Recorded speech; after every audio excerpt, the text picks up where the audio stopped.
Netflix, c'est 270 millions d'abonnés, une présence dans 190 pays, 38,2 milliards de revenus en 2024, et maintenant si je vous dis que tout ça n'a failli jamais exister à cause d'une erreur dans les années 2000. Maintenant c'est facile de regarder des séries, on allume la télé, on lance Netflix et tout.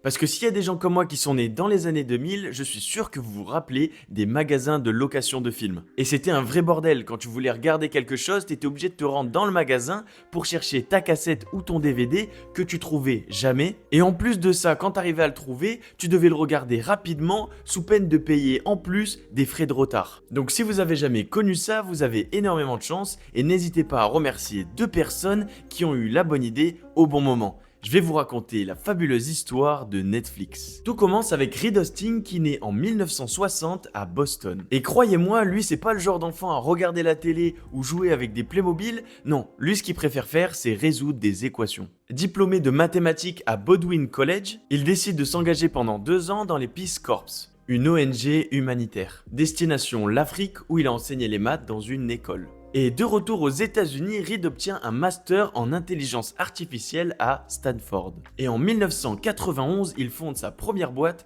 Pure Software, spécialisée dans les outils pour les développeurs. L'entreprise décolle, elle rentre en bourse, elle est rachetée et Hastings devient millionnaire. Mais le problème c'est que Reed, lui, il aime pas manager. Lui, il est passionné par la création, mais pas par la bureaucratie. Il va donc quitter l'entreprise avec une seule idée en tête, il veut construire quelque chose de radicalement différent. Et c'est là que Mark Randolph rentre en jeu. Avant de rencontrer Reed, il bossait chez Borland, a cofondé plusieurs startups et travaille chez Puratria, la boîte de Reed Hastings. C'est un passionné de vente par correspondance, de marketing direct et de relations clients. Il connaît par cœur le fonctionnement de la distribution et ça va avoir un impact plus tard. Et Mark, à cette époque, c'est aussi un testeur d'idées compulsif. Il rêve de monter un service après-vente par internet mais ne sait pas encore quoi exactement. Nous sommes en 1997 et Puratria vient tout juste d'être racheté. Reed et Mark font chaque jour les trajets ensemble entre Santa Cruz et leur bureau à Sunny Valley en Californie.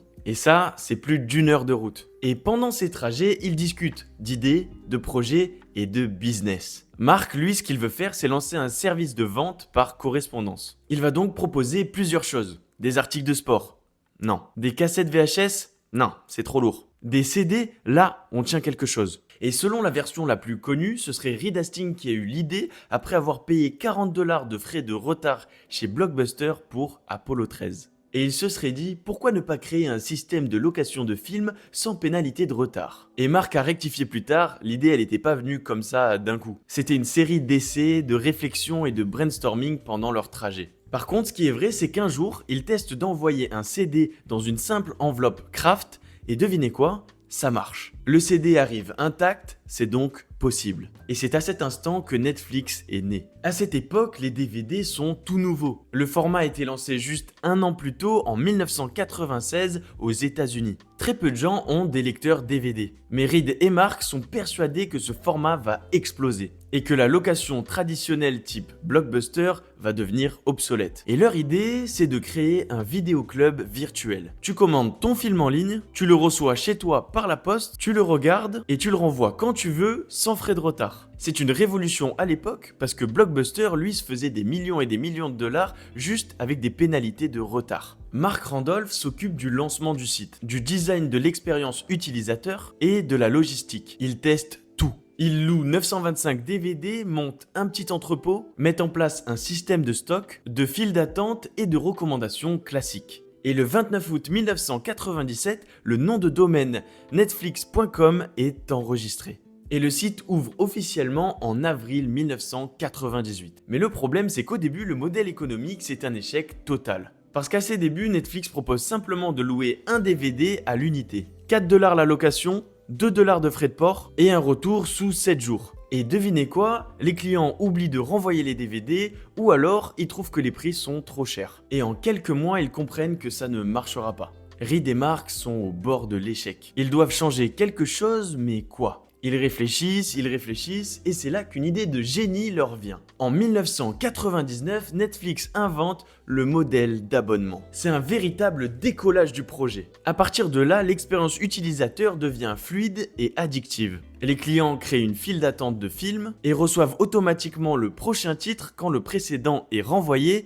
et tout ça par la poste. C'est incroyable, tout fonctionne, mais maintenant, faut arriver à gérer tout ça. Des milliers de DVD qui rentrent et qui sortent chaque jour, des entrepôts dans plusieurs états, un système de tri ultra rapide et les accords avec les studios. Et pour ça, ils développent leur propre logiciel de gestion des stocks, embauchent des centaines de préparateurs de colis et affinent un algorithme de recommandation maison Cinematch. Et d'ailleurs, petite anecdote, les ingénieurs travaillaient tellement sur Cinematch que Netflix a décidé d'ouvrir un concours en 2006 avec à la clé $1 million à celui qui arrivait à améliorer de 10% l'algorithme. À ce moment-là, tout fonctionne pour le mieux, on peut se dire la machine elle est en marche, ils vont tout exploser, mais pas du tout. Et c'est à ce moment-là qu'on arrive à l'an 2000. Même si le concept d'abonnement commence à séduire, Netflix n'est pas encore rentable du tout. Et l'entreprise brûle du cash à une vitesse folle pour louer de nouveaux entrepôts, acheter des milliers de DVD, payer les salaires et couvrir les frais postaux. Les investisseurs, eux, commencent à devenir un petit peu nerveux.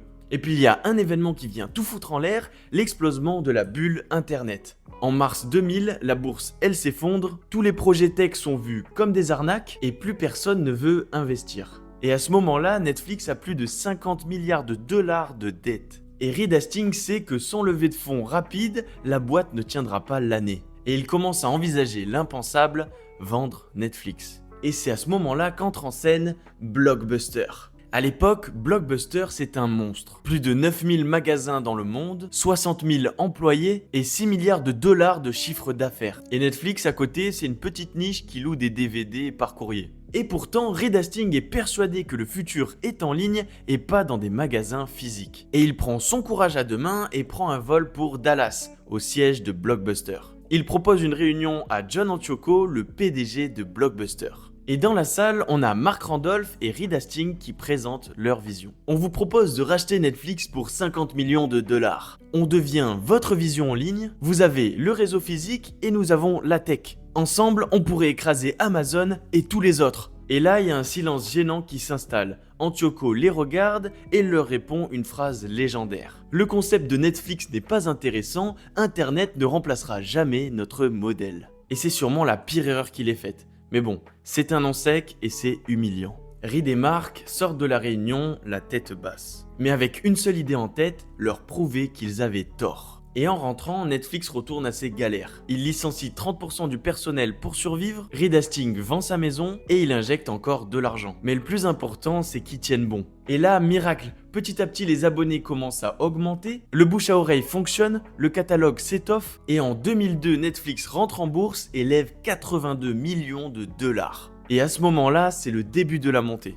Et en parallèle, Blockbuster, eux, ils commencent à stagner. Les clients se lassent des frais de retard, Internet gagne du terrain et le modèle physique devient plus un boulet qu'autre chose. Et après avoir bien réfléchi à la situation, en 2004, Blockbuster décide de lancer son propre service de location en ligne. Bien sûr, en copiant totalement le modèle de Netflix. Mais le problème c'est qu'ils n'y croient pas vraiment, continuent de miser sur les magasins physiques, sur les bonbons à la caisse et les films en rayon. Et Netflix, pendant ce temps, il continue d'évoluer en investissant dans les algorithmes, dans la personnalisation et surtout dans le futur, le streaming. Et c'est en 2007 que Netflix lance officiellement le streaming, un tournant capital. Fini les DVD et l'objectif est clair, rendre les films et les séries disponibles instantanément sur n'importe quel appareil. Mais encore une fois, il y a un problème de taille. Netflix ne possède aucun de ces contenus. Ils doivent payer des droits de diffusion aux grands studios hollywoodiens. Warner Bros, Universal, Disney, Sony, etc.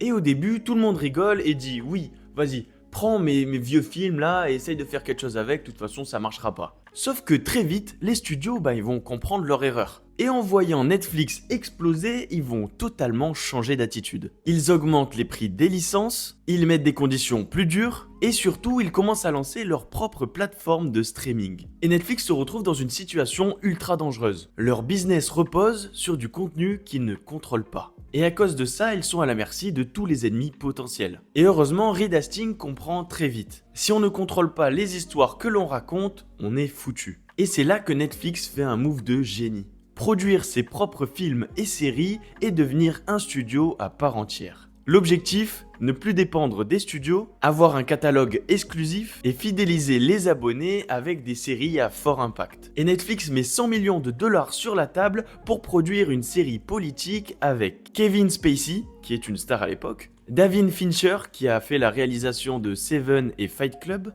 Mais le vrai coup de maître, ce n'est pas juste de produire une série, c'est de savoir exactement ce que veut voir le public. Et comment faire ça? Eh ben c'est simple, c'est grâce aux données. Netflix analyse les habitudes de ses abonnés. Qui regarde des thrillers politiques? Qui regarde Kevin Spacey? Qui aime les productions de Fincher?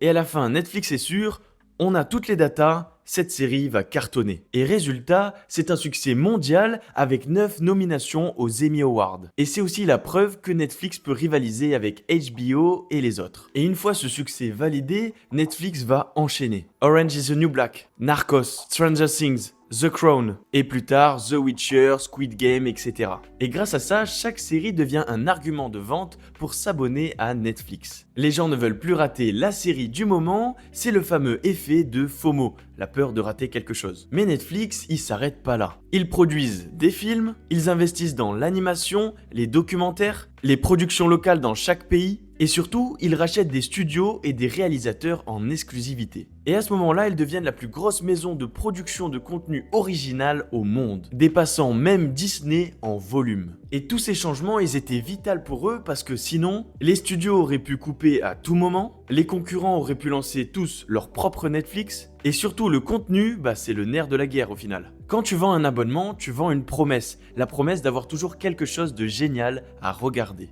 Et cette promesse, tu ne peux pas la tenir si tu n'as pas la main sur ce que tu proposes. Et le jour où Netflix a compris que dépendre d'Hollywood était dangereux, ils ont fait un choix radical, devenir Hollywood. Et ce choix-là, il a été décisif pour eux parce que maintenant, ils contrôlent tout. Et aujourd'hui, Netflix en 2025, c'est plus de 260 millions d'abonnés dans le monde, une présence dans plus de 190 pays, du contenu dans plus de 40 langues différentes et une production de films et de séries chaque semaine. Ils ont investi des dizaines de milliards de dollars dans la création de contenu original pour une seule raison, garder les abonnés et en conquérir de nouveaux. Mais le plus dur, ce n'est pas de devenir numéro 1, mais de le rester. Et pendant que Netflix gérait ses problèmes et était en train d'exploser, les autres géants eux aussi se sont réveillés. On a Disney+ qui arrive avec tout Marvel, Star Wars, Pixar et ses autres classiques, Amazon Prime qui injecte des milliards dans Seigneur des Anneaux et The Boy, Apple TV+ qui mise tout sur la qualité, et même HBO Max, Paramount+, Peacock, tout le monde veut une part du gâteau. La concurrence, ce n'est plus seulement Blockbuster, qui d'ailleurs a déposé bilan en 2010, c'est maintenant une armée de titans. Alors évidemment, pour suivre le rythme, Netflix est obligé de dépenser beaucoup. En 2023, ils ont dépensé 17 milliards en création de contenu. Ils ont signé des deals d'exclusivité avec les plus grands réalisateurs, Scorsese, Fincher, les frères Duffer, Rian Johnson. Ils tournent les séries partout dans le monde, en France avec Lupin, en Corée avec Squid Game, en Espagne avec la Casa de Papel et plein d'autres. Mais derrière cette machine, Netflix reste très dépendant de la croissance. Parce que si le nombre d'abonnés baisse ou stagne, c'est toute la machine qui tremble. Et aujourd'hui, ce qui est sûr, c'est que le marché, il est plus infini comme avant, maintenant va falloir se battre pour chaque abonné. Alors pour être sûr que tout se passe bien, Netflix a changé de modèle et ça donne ça. Interdiction de partage des comptes, nouvelle offre avec pub, mais qui est moins chère du coup, et ils se mettent même à produire des jeux vidéo. En tout cas, ce qui est fou, c'est que Netflix, il influence la culture mondiale. Parce qu'on connaît Squid Game qui est devenu un phénomène planétaire, Wednesday qui relance la mode un peu gothique chez les ados, Stranger Things qui fait remonter Running Up That Hill en tête des charts 37 ans après sa sortie. Ils ont même fait revivre certaines carrières. Et surtout, Netflix impose le binge-watching qui est un nouveau modèle de consommation. En clair, c'est le fait de regarder plusieurs épisodes de la série à la suite sans s'arrêter. Bref, Netflix c'est quand même une histoire folle parce que ça part d'une simple discussion dans une voiture, d'idées de business ou de réflexion, tout ça, et au final ça devient un truc incontournable. En tout cas c'est tout pour cette vidéo, j'espère qu'elle vous aura plu. Si c'est le cas, n'hésitez pas à liker, à vous abonner et à commenter, et on se retrouve pour la prochaine. C'était pas plus, ciao ciao.